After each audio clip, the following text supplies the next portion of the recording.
Hello everyone, this is Dipali Garg. Welcome back to my channel DG Pathshala.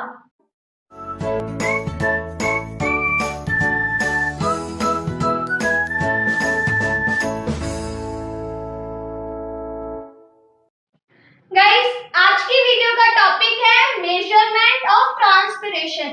तो guys, इस video में मैं आप लोगों को बताने वाली हूँ कि कौन कौन से मेथड्स यूज किए जाते हैं ट्रांसपिरेशन को मेजर करने के लिए। तो चलिए स्टार्ट करते हैं। गाइस, प्लांट्स के एरियल पार्ट से कंटिन्यूअसली वाटर का लॉस होता है वाटर वेपर्स की फॉर्म में, जिस प्रोसेस को ट्रांसपिरेशन कहते हैं। अब बात आती है कि ट्रांसपिरेशन को कैसे मेजर किया जाए, कैसे पता लगाया जाए कि कितना वाटर लॉस हो रहा है वाटर वेपर्स की फॉर्म में। तो उसके लिए डिफरेंट मेथड्स यूज किए जाते हैं, जिसमें से एक मेथड है वेइंग मेथड। गाइस, पहले टाइम में ट्रांसपिरेशन को कैसे पता लगाते थे? एक पॉटेड प्लांट लेते थे और उसके पॉट को पॉलीथीन बैग से कवर अप कर देते थे ताकि पॉट के सरफेस से वाटर इवेपोरेट ना हो सके। देन इस टाइप की वेइंग मशीन यूज करी जाती थी। तो जो पॉटेड प्लांट है उसको इस वेइंग मशीन पर रखते थे और वेट पता लगा लेते थे। देन गाइस, वही पॉटेड प्लांट को सनलाइट में रखते थे। तो सनलाइट में रखने पर ऑब्वियसली ट्रांसपिरेशन होगा। फिर उसी पॉटेड प्लांट को कुछ टाइम के बाद अगेन वेइंग मशीन पर रखा जाता था और वेट पता लगाया जाता था। तो गाइस, जो वेट आता था वो पहले के वेट के मुताबिक कम आता था। क्यों? क्योंकि वाटर का लॉस हुआ वाटर वेपर्स की फॉर्म में, तो ऑब्वियसली वेट कम ही आएगा। तो इस टाइप से ये पता लगा लिया जाता था कि कितना वाटर लॉस हुआ वाटर वेपर्स की फॉर्म में और ट्रांसपिरेशन पता लगा लिया जाता था। देन इसके बाद जो मेथड है वो और इम्प्रूव हुआ। उसके बाद इस टाइप की ग्लास बॉटल बनी। तो गाइस, ये जो बॉटल है ये ग्लास की बनी हुई है। This is glass bottle. अब देखिए गाइस, ग्लास बॉटल में कैसे पता लगाया जा सकता है ट्रांसपिरेशन कितना हो रहा है। तो हमने इस टाइप की ग्लास बॉटल ले ली और इसमें वाटर को फिल अप कर दिया। तो आप देख सकते हो ये ग्लास बॉटल पूरी कवर अप है, तो ऑब्वियसली जो वाटर है वो इवेपोरेट यहाँ से तो हो ही नहीं सकता। अब इसमें हमने एक प्लांट को प्लेस कर दिया। गाइस, इस प्लांट में लीव्स प्रेजेंट है और इसकी रूट्स प्रेजेंट है। तो ये हो गई प्लांट की रूट्स और इस ग्लास की बॉटल में हमने वाटर को फिल अप कर दिया। अब गाइस, इस ग्लास की बॉटल में आप साइड में देख सकते हो ये नैरो ट्यूब प्रेजेंट है और इस ट्यूब पर स्केल्स बने हुए हैं। अब गाइस, इसमें पूरी बॉटल में हमने वाटर फिल अप कर दिया, तो ये जो ट्यूब है इसमें भी वाटर फिल अप कर दिया। मान के चलिए हमने इनिशियल यहाँ तक वाटर इसमें फिल कर दिया है। ठीक है, यहाँ तक हमने वाटर फिल अप कर दिया। तो जो इनिशियल लेवल है वाटर का वो ये है, यहाँ तक हमने वाटर फिल अप कर दिया। देन कुछ टाइम तक के लिए इस सेटअप को सनलाइट में रख दिया। फिर कुछ टाइम बाद हमने नोटिस क्या किया कि इस ट्यूब में जो वाटर का लेवल है वो यहाँ से यहाँ तक हो गया। जो वाटर का लेवल है वो क्या हो गया? कम हो गया। तो ये था इनिशियल लेवल और ये आया फाइनल लेवल वाटर का। तो गाइस, इनिशियल लेवल में से फाइनल लेवल माइनस कर देंगे तो हमें पता लग जाएगा कि यहाँ पे वाटर कितना लॉस हो रहा है, कितना वॉल्यूम यहाँ पे वाटर का कम हो रहा है। तो उसको पता लगा के हमें ये पता लग जाएगा कि कितना ट्रांसपिरेशन हो रहा है। क्लियर? तो गाइस, इस मेथड से हमें ये पता लग गया कि यहाँ पे जो वाटर लॉस हो रहा है उसमें वाटर का वॉल्यूम कितना कम हो रहा है। अगर हमें ये भी पता लगाना है कि वाटर का वेट कितना कम हो रहा है, तो इस सेटअप को स्टार्टिंग में पहले वेइंग मशीन पर रख लेंगे, वेट पता कर लेंगे, देन सनलाइट में रख देंगे। फिर कुछ टाइम बाद अगेन वेइंग मशीन पर रखेंगे, तो ऑब्वियसली वेट थोड़ा कम आएगा। तो जो इनिशियल वेट है और फाइनल वेट है दोनों को माइनस कर देंगे, तो उससे पता लग जाएगा कि वाटर कितना लॉस हो रहा है, वाटर का वेट कितना कम आ रहा है। तो इस मेथड को यूज करके हम वॉल्यूम पता लगा सकते हैं और वेइंग मशीन पर रखकर हम वेट भी पता लगा सकते हैं। तो गाइस, ये मेथड यूज किया जाता है ट्रांसपिरेशन को मेजर करने के लिए। गाइस, इसके अलावा ट्रांसपिरेशन को मेजर करने के लिए एक और वेइंग मेथड यूज किया जाता है, एक और एक्सपेरिमेंट परफॉर्म किया जाता है। तो आप वो वाला एक्सपेरिमेंट देखते हैं। चलिए गाइस, वेइंग मेथड पर एक और एक्सपेरिमेंट परफॉर्म करते हैं। तो गाइस, यहाँ पे हमने एक टेस्ट ट्यूब ले लिया है और इस टेस्ट ट्यूब में हमने वाटर को फिल कर दिया है। देन गाइस वाटर के सरफेस पर हमने यहाँ पे ऑयल को पोर कर दिया है। गाइस यहाँ पे ऑयल को हमने क्यों पोर करा है, ताकि जो वाटर का सरफेस है वहां से वाटर इवेपोरेट ना हो सके। तो यहाँ पे ऑयल का फंक्शन क्या है, to prevent loss of water from the surface. Guys water का लॉस ना हो सके, वाटर के सरफेस से इवेपोरेट ना हो सके, इस वजह से यहाँ पे हमने ऑयल को पोर कर दिया।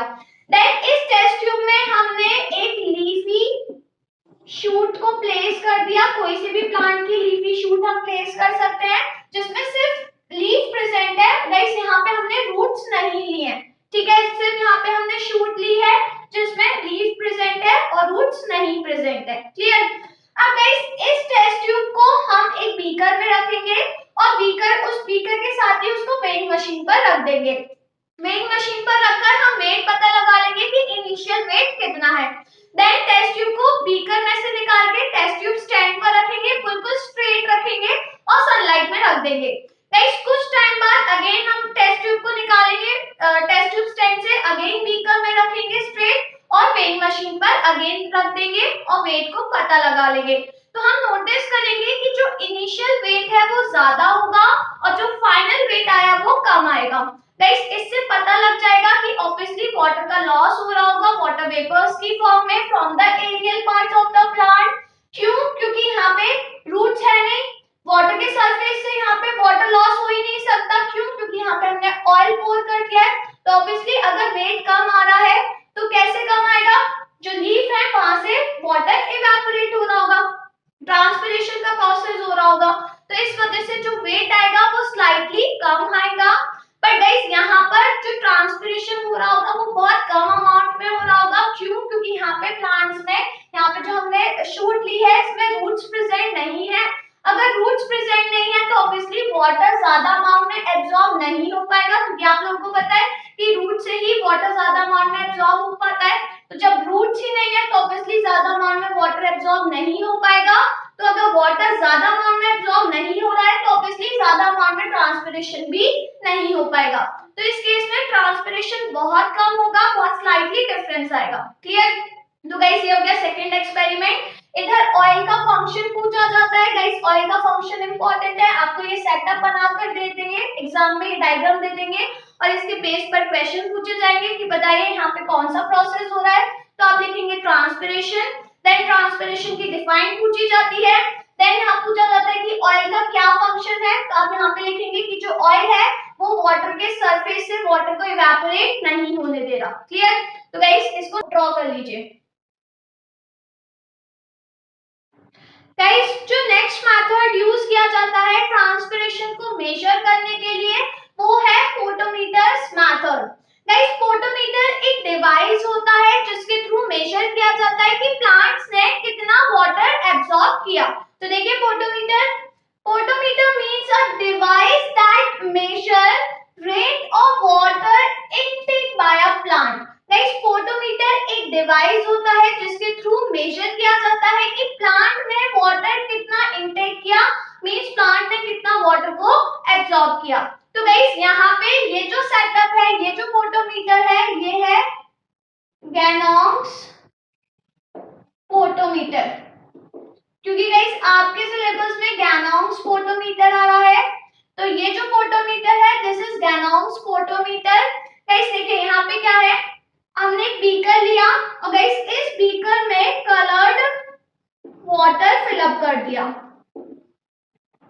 क्लियर। देन यहाँ पे एक ट्यूब लगाया है और गाइस यहाँ पे ये है स्केल। देन एक रिजर्वॉयर लगाया है, तो ये हो गया reservoir. Then this is stop cork. Then guys यहाँ पे एक प्लांट की ट्विग लगाई है, so this is plant twig जिसमें लीफ प्रेजेंट है, रूट्स नहीं है, ठीक है। और यहाँ पे ये स्टैंड की हेल्प से इसको फिक्स कर दिया गया है। तो ये जो पूरा अरेंजमेंट है ये है फोटोमीटर, वो भी कौन सा, गैनॉन्स फोटोमीटर। क्लियर। गाइस यहाँ पर एक एयर बबल इंट्रोड्यूस किया गया है। तो यहाँ पे ये है एयर बबल, आप देख सकते हो यहाँ पे गैप है, कुछ भी नहीं है, मतलब यहाँ पे क्या है, एयर बबल। अब गाइस पूरा एक्सपेरिमेंट ध्यान से समझिएगा। यहाँ पे क्या करते हैं, बीकर लिया, बीकर में कलर्ड वाटर को फिल अप कर दिया। यहाँ पे जो ट्यूब है इसमें आप देख सकते हो वाटर ही प्रेजेंट है, तो इस पूरे में वाटर को फिल कर दिया है। देन रिजर्वॉयर प्रेजेंट होता है, तो रिजर्वॉयर में भी वाटर को फिल कर दिया है और यहाँ पे प्लांट की ट्विग लगा दी गई है। ठीक है, अब गाइस यहाँ पे क्या होगा कि ये जो प्लांट की ट्विग है ये वाटर को एब्सॉर्ब करेगी, तो वाटर एब्सॉर्ब होगा, मतलब जब ये वाटर को एब्सॉर्ब करेगी तो एक सक्शन फोर्स क्रिएट होगा जिसकी वजह से वाटर मूव करेगा। गाइस जब ये वाटर मूव करेगा तो यहाँ पे जो एयर बबल है ये भी आगे की तरफ मूव करेगा। ठीक है, अब जो एयर बबल है वो हम इसकी पोजीशन, इनिशियल पोजीशन कहाँ पे रखेंगे, जो हमारा स्केल है वहां पर लगेंगे, एग्जैक्ट जो स्केल का एंड है वहां पर रखेंगे। अब जब वाटर एब्सॉर्ब होगा, सक्शन फोर्स क्रिएट होगा तो वाटर मूव करेगा। इस वाटर के साथ ये जो एयर बबल है ये भी मूव करता जाएगा। अब ये मूव करता जा रहा है। ठीक है, हमें स्केल के थ्रू पता चल जाएगा कि वाटर जो बबल है, इसकी जो एयर बबल है इसकी पोजीशन कहां पर आ गई। तो एयर बबल की पोजीशन को हम मेजर कर लेंगे, उससे हमें पता लग जाएगा कि ये जो प्लांट की ट्विग है इसने वाटर को कितना एब्सॉर्ब किया। तो गाइस यहाँ पे जो फोटोमीटर होता है ये बताता है कि प्लांट ने वाटर को कितना एब्सॉर्ब किया है, ये नहीं बताता कि कितना ट्रांसपिरेशन हो रहा है। ये चीज याद रखिएगा, फोटोमीटर के थ्रू हम ये पता लगा सकते हैं कि जो प्लांट है वो कितना वाटर को एब्सॉर्ब कर रहा है, इससे ये पता नहीं चलता कि कितना ट्रांसपिरेशन हो रहा है। पर गाइस जो प्लांट वाटर को एब्सॉर्ब करता है तो मोस्टली जो वाटर होता है वो ट्रांसपिरेशन की वजह से लॉस हो जाता है, तो उससे हम कैलकुलेट कर सकते हैं कि कितना वाटर में लॉस हो रहा है और कितना ट्रांसपिरेशन हो रहा है। क्लियर? तो गाइस यहाँ पे जो मेन चीज है वो है एयर बबल की पोजीशन। याद रखिएगा, एयर बबल जो हमने प्लेस करा है ये बुलबुल स्केल के एंड पे प्लेस करा है। जब प्लांट वाटर को एब्सॉर्ब करेगा तो ऑब्वियसली वाटर मूव करेगा, वाटर के साथ साथ जो एयर बबल है ये भी मूव करेगा। अब मान के चलिए एयर बबल यहाँ पर आ गया, ठीक है, मूव करता करता करता करता यहाँ आ गया। क्लियर? अब इस एयर बबल को फिर से हमें यहाँ पे पहुंचाना है, तो हम क्या करेंगे, यहाँ पे जो स्टॉप कॉर्क है इसको ओपन करेंगे, रिजर्वॉयर से वाटर आएगा तो वाटर ऐसे जाएगा, तो वाटर के साथ साथ जो एयर बबल है वो भी मूव करेगा। तो इस स्टॉप कॉर्क की हेल्प से हम वाटर के अरेंजमेंट को देखते रहेंगे और एयर बबल को हम फिर से यहाँ पर लेकर आएंगे। तो यहाँ पे रिजर्वॉयर का फंक्शन पूछा जाता है। गाइस रिजर्वॉयर का फंक्शन क्या होता है कि जो रिजर्वॉयर होता है ये हेल्प करता है एयर बबल को फिर से उसकी पोजीशन पर पहुंचाने के लिए। तो याद रखिएगा क्योंकि ये इंपॉर्टेंट क्वेश्चन है, इसका फंक्शन पूछा जाता है। क्लियर? पर गाइस इस मेथड के कुछ लिमिटेशंस होते हैं। तो देखिए फर्स्ट लिमिटेशन क्या है, introducing air bubble is not easy. Guys इस एयर बबल को इंट्रोड्यूस करवाना इजी नहीं होता। यहाँ पे हमने पूरे में वाटर फिल करा है, वाटर हम ऐसे फिल करेंगे कि कहीं और स्पेस नहीं रह जाए, बस एक ये यहाँ पे एयर बबल को हमें इंट्रोड्यूस करवाना होता है। तो ये एयर बबल को इंट्रोड्यूस करवाना बहुत ही ज्यादा डिफिकल्ट होता है। क्लियर? देन नेक्स्ट है, twig may not remain fully alive for a long time. Guys यहाँ पे जो हमने प्लांट की ट्विग ली है, मान के चलिए कोई भी प्लांट की, सूटेबल प्लांट की ट्विग ले सकते हैं। हमने ले ली यहाँ पे कोलियस की ट्विग। तो गाइस ये जो ट्विग है ये पूरी तरह अलाइव नहीं रहती है क्योंकि ऑब्वियसली यहाँ पे रूट्स भी नहीं है, तो ऑब्वियसली जो वाटर है वो एब्सॉर्ब नहीं हो पाएगा, उसको मिनरल्स की भी रिक्वायरमेंट होती है, तो ये जो ट्विग है ये ज्यादा टाइम तक अलाइव नहीं रहती है। देन जो लास्ट लिमिटेशन है वो है any change in the outside air temperature may affect the position of air bubble। Guys अगर बाहर के टेम्परेचर में कोई भी चेंज आता है तो ऑब्वियसली ये जो एयर बबल की पोजीशन है इसमें भी चेंज आता है। तो यहाँ पे एयर बबल की पोजीशन को मेंटेन रखना बहुत डिफिकल्ट होता है। अगर बाहर एयर के टेम्परेचर में कोई भी चेंज आता है तो डायरेक्टली अफेक्ट किस पे पड़ता है, एयर बबल की पोजीशन पर। तो ये 3 लिमिटेशन है इस प्रोसेस के, तो याद रखिएगा ये लिमिटेशन पूछे जाते हैं। गाइस यहाँ पे लेबलिंग इंपॉर्टेंट है।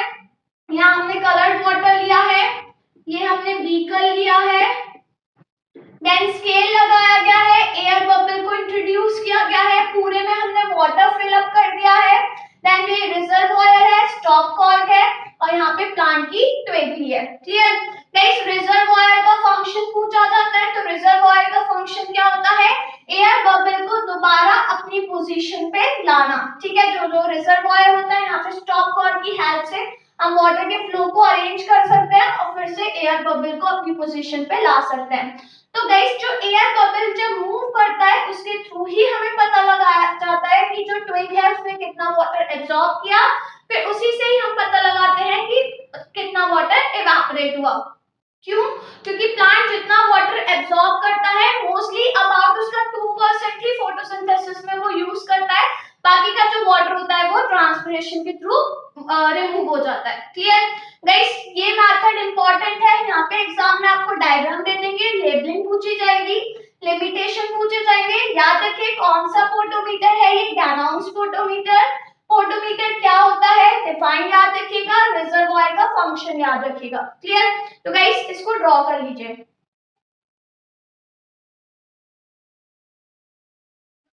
गाइस अगर आपको ये वीडियो पसंद आई हो तो वीडियो को लाइक करिए, अपने फ्रेंड्स के साथ शेयर करिए और अगर आपने अभी तक मेरा चैनल सब्सक्राइब नहीं करा है तो फटाफट से चैनल को सब्सक्राइब करिए। तो अब मैं आपसे मिलती हूँ मेरी अपकमिंग वीडियो में एक नए टॉपिक के साथ, तब तक बने रहिए मेरे साथ और हाँ, मेरे साथ बायोकेमिस्ट्री पढ़ते रहो ना and be safe from corona.